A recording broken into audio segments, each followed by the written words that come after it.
कळतं बरं का त्याला सगळं. पिलू इकडे बघ.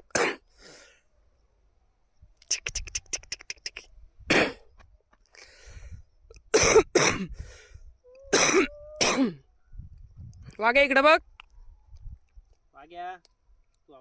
वाघ्या इकडे बघ. हा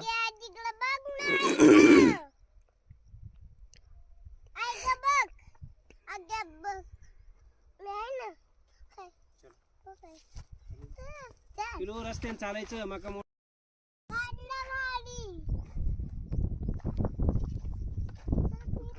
पुढे जाऊ आणि वाघ्या थांब. वाघ्या थांब. दर वाघ्या दर.